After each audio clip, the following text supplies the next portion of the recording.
यो वर्षको श्रम अप्रवासन सप्ताहको उपलक्ष्यमा नेपालभित्र रहनुभएका र विदेशमा रहनुभएका हाम्रो सम्पूर्ण नेपाली नागरिक दाजुभाइ दिदीबहिनीहरूलाई के आह्वान गर्न चाहन्छु भने विशेष गरेर वैदेशिक रोजगारको कुरा गर्दाखेरि जहिले पनि राज्यको आधिकारिक स्रोत आधिकारिक सूचनालाई भरोसा गर्ने राज्यको निकायहरूबाट सूचनाहरू लिने भेरिफाई गर्ने र त्यसपछि मात्रै वैदेशिक रोजगारको परिवेशमा वैदेशिक रोजगारको प्रणालीमा यदि प्रवेश गर्नु भने उहाँहरू निश्चित रूपमा ठगीबाट जोगिनुहुन्छ त्यसको एस्योरेन्स गर्न चाहन्छु।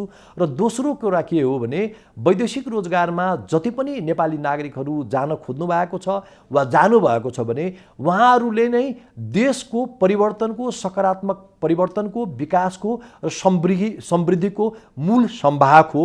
त्यही भएर उहाँहरूसँग भएको आफ्नो ज्ञान सिप क्षमता पुँजी देशभित्रै आएर लगानी गर्नुपर्छ र देशलाई परिवर्तन गर्ने देशलाई समृद्ध बनाउने यी सबै काम हजुरहरूको जिम्मेवारी हो। हामी सबै राज्य र हजुरहरू श्रमिक सबै साथीहरू मिलेर नै गर्ने हो।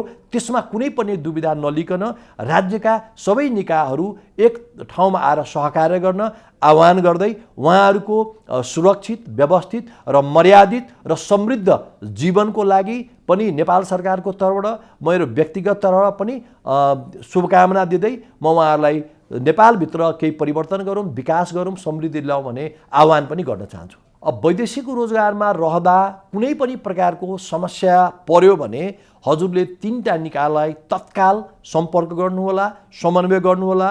1 नम्बर निकाय भनेको हजुर जुन मुलुकमा हुनुहुन्छ त्यहाँका हाम्रा नेपाली कूटनीतिक नियोगहरू।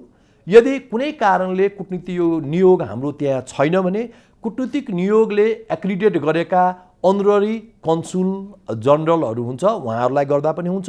त्यो पनि भएन भने हाम्रा डायस्पोराका एनआरएनए लगायतका मेकानिजमहरू पनि हुनुहुन्छ इमिडिएट हजुरहरूलाई सपोर्ट पाउनुहुन्छ।